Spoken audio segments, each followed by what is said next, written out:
message to take away today from the protest, I'd like to introduce someone who's central to the anti-war movements. He's chair of the Stop the War Coalition, he's vice chair of CND, he's a fantastic campaigner against war and for peace and for justice. His name is Jeremy Corbyn MP. Give him a big round of applause. Hey!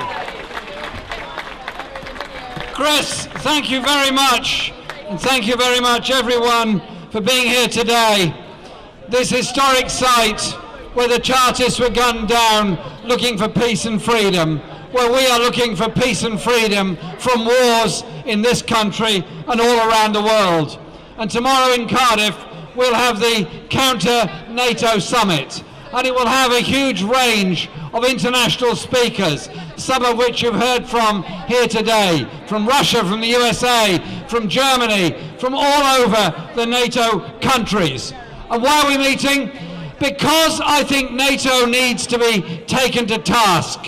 And this absurd spatchcock of a history that NATO has been treating us to over the last few weeks needs to be challenged.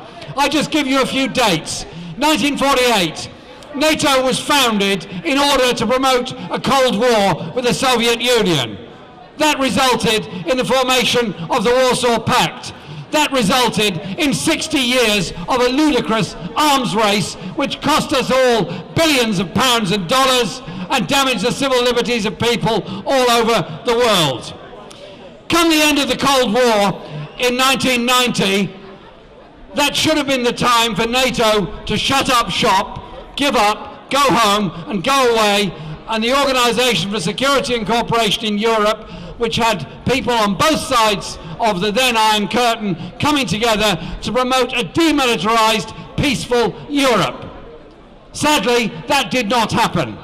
It did not happen because the NATO leadership were very keen to appease their friends in the arms industry and expand their ideas and expand their operation. President Bill Clinton, for all his peace credentials in opposition to the Vietnam War, was the main driver behind NATO's eastward expansion to get Poland, Hungary, Czech Republic, Slovak Republic and others into NATO membership. They then wanted to take NATO even further east. But NATO needed a rationale, it needed a reason, it needed to present to the world that somehow or other it was a legitimate, valid organisation. So it usurped the UN to get involved in the Balkans War. It then got deeply involved in the Afghanistan War and is still involved in the Afghanistan War.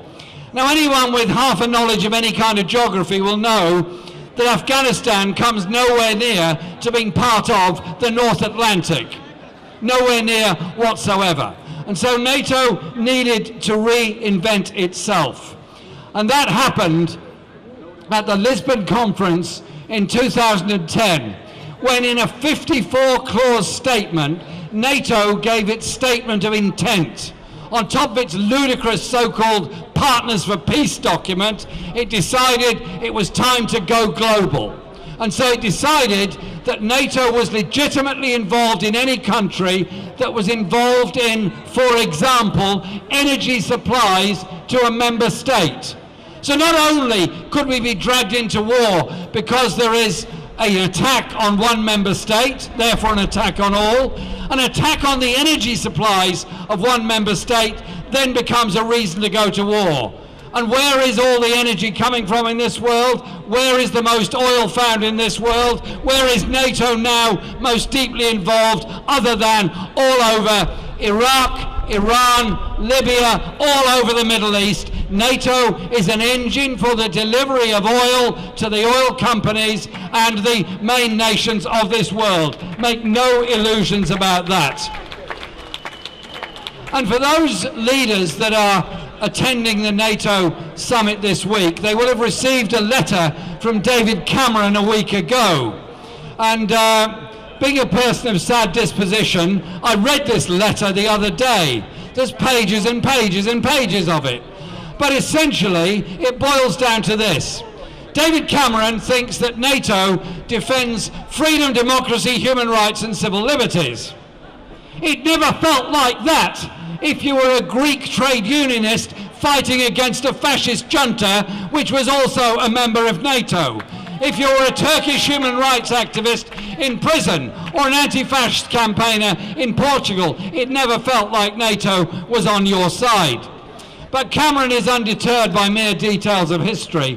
He now proposes to invite a further 33 nations to become kind of associate members of NATO to give it global reach.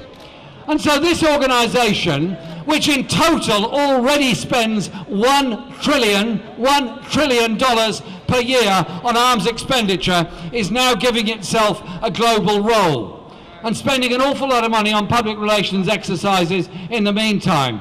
We're here to say we want to live in a different world. And I'll give you a few home truths. Afghanistan has been a disaster, absolute disaster. It's cost billions, cost thousands of lives, and the people remain poor and the war grinds on.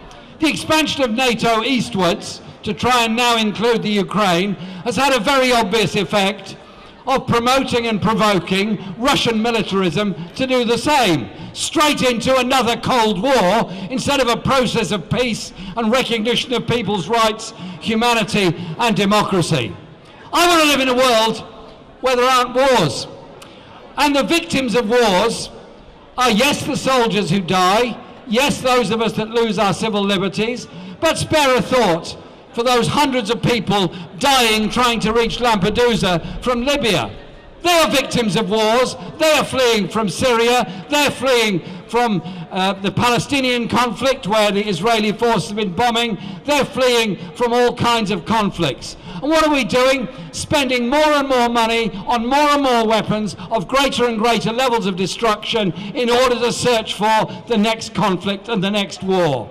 I would love to think that those leaders up there this week at Celtic Manor would be thinking about the inequality of this planet, the growth of wealth at the expense of the absolute poverty, the growth of the pandemics of so many illnesses all around the world, the environmental disasters all around the world, the cuts in public expenditure and growing poverty in the richest countries in the world. But no, they're going to be saying to each member nation, step up to the plate, spend more on arms, spend more on defence in order that we'll be better protected in the future.